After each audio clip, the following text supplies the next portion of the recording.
দুর্গাপুরে ডাক্তারি পড়ুয়াকে ধর্ষণ, বেসরকারি মেডিকেল কলেজের ছাত্রীকে ধর্ষণ। রাতে বন্ধুর সঙ্গে ক্যাম্পাসের বাইরে যান ছাত্রী, ফুচকা খেতে বেরিয়ে ধর্ষণের শিকার। জঙ্গলে নিয়ে গিয়ে ধর্ষণের অভিযোগ। কথা বলবো অর্পণের সঙ্গে, আরো সবিস্তারে জানাবে অর্পণ। অর্পণ, কি অভিযোগ উঠছে, কি জানা যাচ্ছে আর এই ঘটনা সম্পর্কে জানো?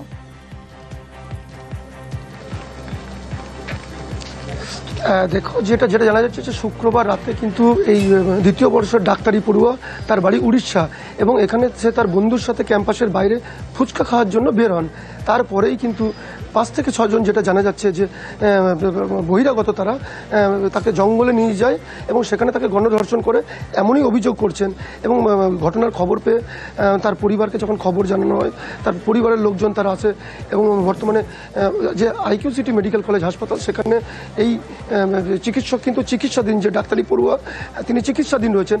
কারণ এই আইকিউ সিটি মেডিকেল কলেজের বাইরেই প্রায় 2 কিলোমিটার একটি রাস্তা রয়েছে, একেবারে জঙ্গল রাস্তা, এবং এই রাস্তাটির নামকরণ মোহনবাগান সরণি। আর এই মোহনবাগান সরণির যে রাস্তা, তার যে দুপাশে যে জঙ্গল, সেই জঙ্গলেই তাকে নিয়ে গিয়ে গণধর্ষণ করা হয়। কতজনের বিরুদ্ধে মোট অভিযোগ অর্পণ? কতজন ছিল এই গ্যাংয়ে, কি জানা যাচ্ছে? দেখো, যেটা জানা যাচ্ছে, অর্থাৎ এই পড়ুয়া তার পরিবারকে যেটা জানিয়েছে সেই সূত্রে খবর, এবং পুলিশ সূত্রে যেটা খবর, তাদেরকে যেটা অভিযোগ করেছেন যে 5 থেকে 6 জন তারা কিন্তু ছিল এবং তারা এই ঘটনায় যুক্ত। এবং তার যে বন্ধু, এই ঘটনার পর থেকে ওই ডাক্তারি পড়ুয়ার যে বন্ধু, সে কিন্তু পলাতক। যদিও তার খোঁজেও পুলিশ তো তল্লাশি শুরু করেছে, কারণ ইতিমধ্যেই কিন্তু নিউ টাউনশিপ থানার পুলিশ এই ঘটনার তদন্ত শুরু করেছে এবং এই যে ডাক্তারি যিনি পড়ুয়া রয়েছেন তার সাথেও কথা বলছেন এবং তার পরিবারের সাথে কথা বলেছেন। কিভাবে এই ঘটনা ঘটলো তা তদন্ত শুরু করেছে নিউ টাউনশিপ থানার পুলিশ। ইতিমধ্যেই কিন্তু এই যে মেডিকেল কলেজ, যে হাসপাতাল আমি যেখানে দাঁড়িয়ে রয়েছি, আইকিউ সিটি হাসপাতাল, এই হাসপাতালেই চিকিৎসাধীন রয়েছে এবং গোটা ঘটনার কিন্তু পুলিশ, আসানসোল দুর্গাপুর পুলিশ কমিশনারেটের নিউ টাউনশিপ থানার পুলিশ তারা তদন্ত শুরু করেছে। কারণ অন্ধকারে এই রাস্তার মধ্যে কোনো সিসিটিভি ছিল কিনা তাও পুলিশ কিন্তু খতিয়ে দেখছে এবং এই ঘটনায় কারা কারা যুক্ত তাও কিন্তু খতিয়ে দেখছে। কারণ যে শুক্রবার রাতে যে ঘটনা ঘটেছে, একেবারেই তার তদন্তর ভার কিন্তু নিউ টাউনশিপ থানার পুলিশ তারা নিজের দায়িত্বে তদন্ত। মেডিকেল কলেজ কর্তৃপক্ষের ভূমিকা নিয়ে তো প্রশ্ন উঠছে, নিরাপত্তা কোথায় সেখানে ছাত্রীদের? একজন ছাত্রী রাতে ক্যাম্পাস থেকে বেরিয়ে চলে গেল, তারপর এরকম একটা ঘটনা ঘটে গেল। কর্তৃপক্ষ কি বলছে এখন, মেডিকেল কলেজ কর্তৃপক্ষ? দেখো, একেবারেই মেডিকেল কলেজ কর্তৃপক্ষ অর্থাৎ আইকিউ সিটি কর্তৃপক্ষ এখনো পর্যন্ত এই বিষয়ে মুখ খুলতে তারা রাজি নন। কারণ তারা যেটা জানাচ্ছে, যেটা সূত্র মারফত জানতে পারা যাচ্ছে, যে তারা যেটুকু বারবার জানাচ্ছে যে ক্যাম্পাসের বাইরের ঘটনা, অর্থাৎ এবং যেখানে প্রশ্ন উঠছে যে রাত্রি 9টার পরে কিভাবে ক্যাম্পাস থেকে এখানকার যারা পড়ুয়া রয়েছে এবং যারা আসছেন বিভিন্ন ভিন রাজ্য থেকে, তারা কিভাবে বাইরে বেরোচ্ছে তা নিয়েও কিন্তু প্রশ্ন চিহ্ন দেখা দিয়েছে। কারণ বন্ধুর সাথে ফুচকা খেতে যাওয়া, যেভাবে এই ঘটনা ঘটলো, যাতে আগামী দিনে না ঘটে তাও কিন্তু দেখছেন তারা। তুমি আমাদের সঙ্গে থাকো, আমরা একবার শুনবো নির্যাতিতার বাবার বক্তব্য। কটায় খবর পেলেন? রাত্রি 10টার সময়। কে ফোন করেছিল? তার বন্ধু আমাকে ফোন করেছিল। এখানে 9:30 9টার মধ্যে একজন ছেলে, ও বললো গুপচুপ খাবা, চলো দেখি, সেদিকে ভুলে ওকে নিয়ে গেছে। যখন 3 জন লোক এসে গেছে, ও ছাড়িয়ে সেখানে ওকে পালিয়ে এসেছে। তার মধ্যে একজন ওকে রেপ করেছে, ওদের মোবাইল ছড়ে নিয়েছে।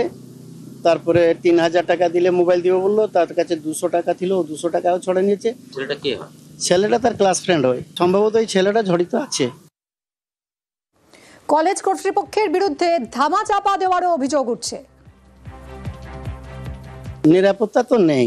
আমি যখন আসি কিছু সাপোর্ট আমাকে নেই, যাও ভগবান কৃপায় ওই বন্ধুগুলো আছে আমাকে বিশাল সাপোর্ট করেছে। কিছু রেসপন্স, যে এখানে একটা ঘটনা ঘটেছে, কিছু নেই, কিছু গুরুত্ব নেই।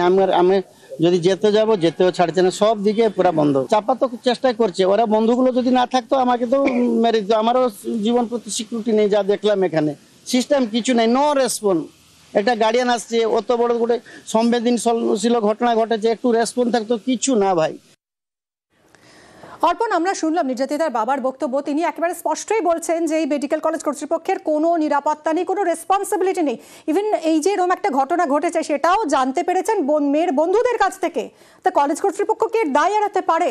তুমি তো এই মুহূর্তে ওই ক্যাম্পাসে রয়েছো, কি দেখছো বলো তো নিরাপত্তার ছবিটা?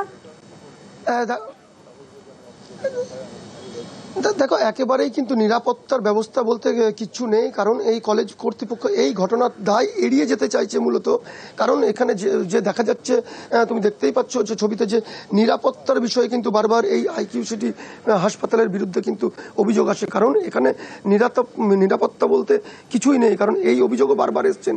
এবং যেই গোটা ঘটনার কিন্তু নিরাপত্তার যে ব্যবস্থা তা কিন্তু একেবারে এড়িয়ে যেতে চাইছে এই আইকিউ সিটি কর্তৃপক্ষ। তারা এখনো পর্যন্ত নিরাপত্তার বিষয়ে বা এই ঘটনার বিষয়ে তারা কিন্তু এখনো পর্যন্ত মুখ খুলতে রাজি হননি। অর্পণ, নির্যাতিতা ছাত্রী এখন কেমন আছে? তার শারীরিক অবস্থা এখন কেমন? কোথায় আছে সে?